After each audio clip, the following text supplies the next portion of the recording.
What up, Web? And welcome to Dummy Data. So in part 3, what we're going to do is we're going to put all of it together. So in part 1, what we did was we took end of day ticker prices, converted that to weekly prices as well as charts, and then saved that down per each sector. In part 2, what we did was we took fundamental data. We did kind of the same thing of that batch macro or iteration per each ticker, and ultimately we saved down our our fundamentals as well as our charts. In part 3, what we want to do is we want to put it all together. We want to create an analytical app. And this app is just going to run off these workflows. Because think about it in this sense. Think about if we created like 10 different macros, right? And now you have to run those. Maybe it's every week or every day. You have to go in and like go to this one, open it up, run it. And go to this one, open it up, run it. Go to this one, open it up and run it. I don't want to do that. Why not just create an app that just runs all your workflows, where you can basically say, hey, I want to run this one, disable this one, run this one, run this one, disable this one.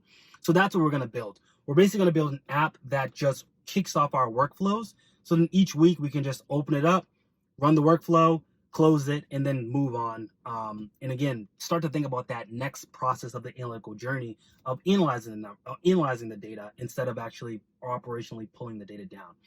So in this next step, what we'll do is we'll be building that app. So let's open up Alteryx and get into it.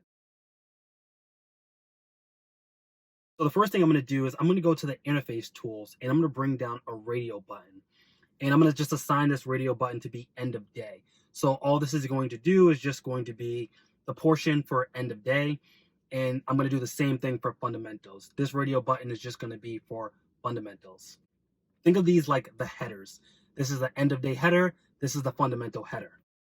Then what I want to do is I want to bring in 2 prompts. So under my header, what I want to either run the macro or I want to disable the macro. And all I'm going to do is just click collapse group when deselected for my run the macro, and then collapse group when deselected, as well as default for my disable the macro, in the sense that if I don't choose anything, it's just going to disable it. It's not going to run it. Then what I'm going to do is bring down a condition tool. And this condition basically is going to, whether I click run or whether I click disable, that's going to be either true or false. That's what the condition is going to basically set up.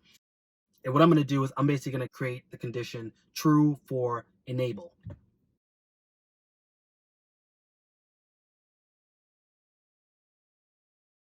Then I just want a container, right? I just want a container to house my macro. And I'm going to do that for both end of day and fundamentals.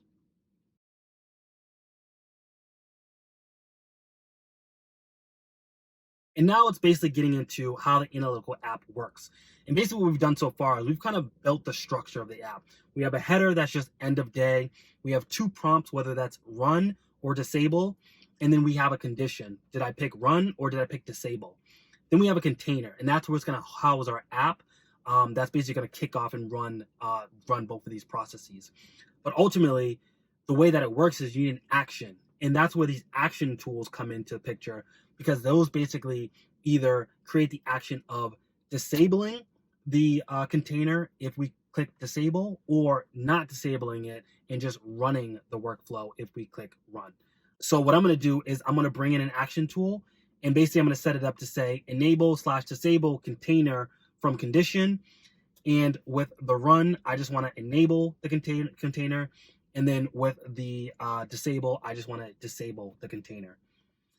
And then I'm just going to do this same step for the fundamentals, where I'll have the container either enabled or disabled based off of what I choose.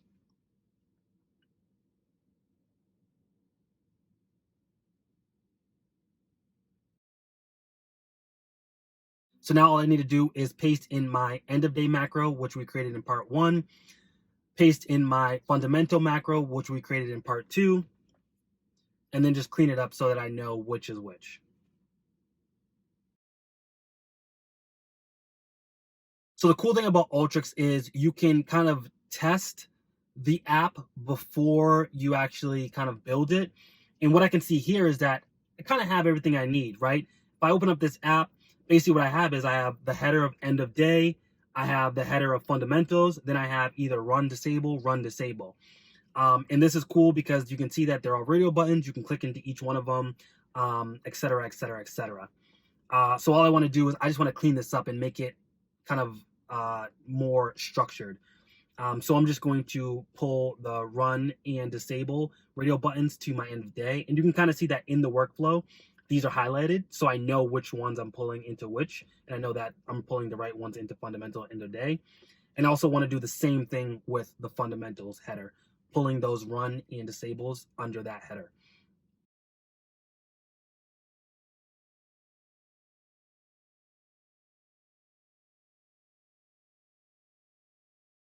And then finally, this is what we want.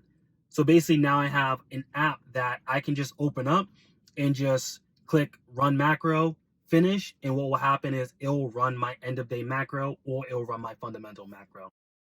All right, and then that's what we have at the end of the day. We have an analytical app that we're able to basically run both of these workflows, whether it's end of day ticker data or it's fundamental ticker data.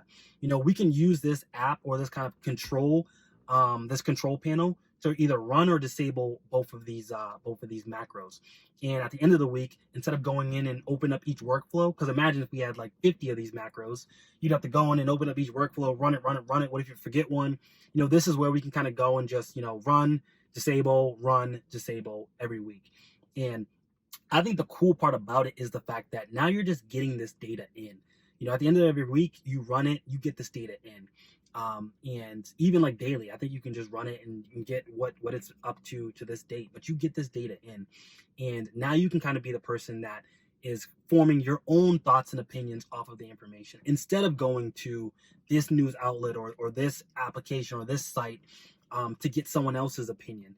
Now you're able to kind of cater your analysis to what you want to see. Maybe you just want to look at consumer discretionary stocks, or whether you just want to look at healthcare or technology.